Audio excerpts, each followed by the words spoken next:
코의 바로 뒤쪽 두개강 내에 위치한 뇌하수체. 호르몬의 분비와 조절에 중요한 역할을 담당하고 있다. 뇌하수체에 종양이 생길 경우 시신경 압박으로 인해 시력 저하, 시야 감소 등의 증상이 생길 수 있다. 또 심혈관계 질환으로 인해 사망률이 증가하고 갑작스럽게 출혈 또는 괴사에 빠지는 경우도 생긴다. 뇌하수체란 저희 몸에서 정상적으로 시신경 밑에 조그만 용달샘처럼 생겨서 우리 몸에 한 17가지 여러 가지 호르몬을 분비하면서 조절하는 센터입니다. 근데 거기에 이유는 원인은 밝혀져 있지 않지만 그냥 인구 한 10만 명당 한 10명 정도 비율로 이렇게 양성 종양이 생길 수가 있습니다. 그래서 종양이 생겨서 여러 가지 호르몬 증상을 야기해서 내분비 질환을 일으키거나 아니면 종양이 커지면서 주변에 시신경이나 그 신경 증상들을 압박해서 증상이 나오는 질환을 뇌하수체 종양이라고 합니다. 테크노 골리앗으로 불린 최홍만. 80년대를 대표하는 미녀 브룩실즈도 뇌하수체 종양으로 고통받았다는데 오늘 TV 주치의에서는 뇌하수체 종양에 대해 자세히 알려드립니다.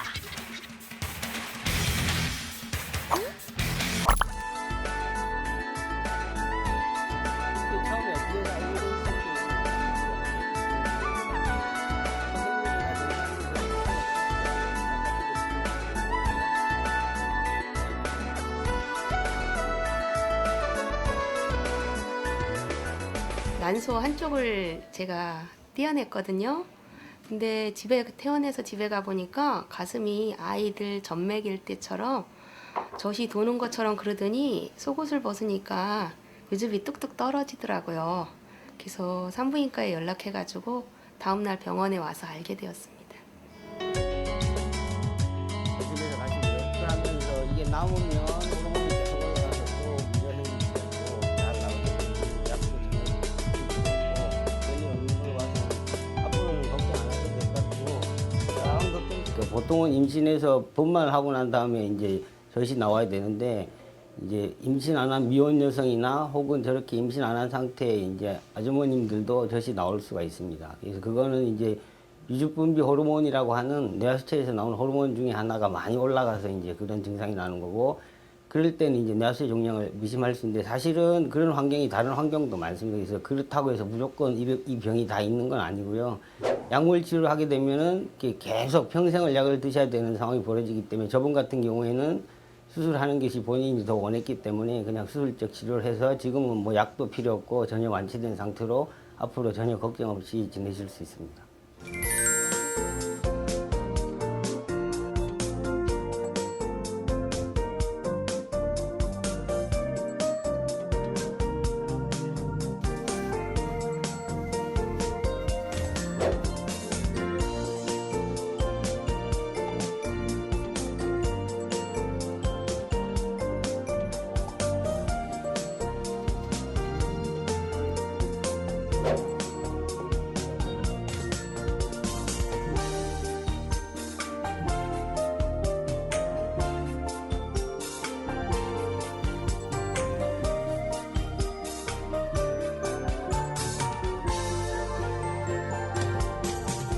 요즘은 대부분은 다 그냥 코로 수술이 가능합니다. 이유는 이제 내시경이라든지 수술 현미경이라든지 혹은 이제 수술 내 항법 장치, 내비게이션 장비 같은 것이 많이 발달이 돼 있기 때문에 종양이 크다고 해서 불가능하진 않고요. 대부분 다 비강을 통해서 수술할 수 있고, 이 환자 같은 경우도 내시경과 수술 현미경을 각각 장점을 이용해서 코를 통해서 그 3cm 되는 종양이었지만 안전하게 아무 일 없이 수술 잘 됐고요.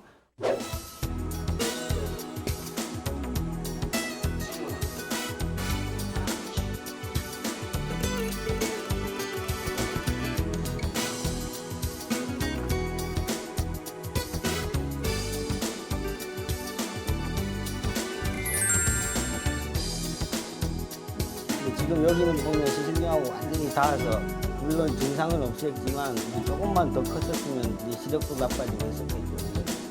그리고 이제 담배 끊으셔야 되니까 가기 전 사진 보면 여기서부터 여기까지 해가지고 지금 보시면 수거 기간이 길어지고 환자분이 고생할 수 있는데 그런 것도 없이 잘 됐기 때문에 지금 봐서는 뭐 하트 갑자기 두통이 심하게 왔고 컴퓨터 화면 왼쪽이 점처럼 검적해 보이기 시작했대요. 그래서 그 얘기를 들었을 때는 그냥 피곤해서 그러겠지 하고 있었는데 한 6시 반 정도 돼서 안 되겠다고 퇴근하라고 동료들이 그래서 나오려고 이제 차를 탔는데 막 구토 증세가 심하게 올라와서 옆에 계신 동료분이 이러면은 뇌라 좀 이상한 것 같다. 응급실을 들려보자. 그래서 이제 응급실에 오게 됐다고 하더라고요.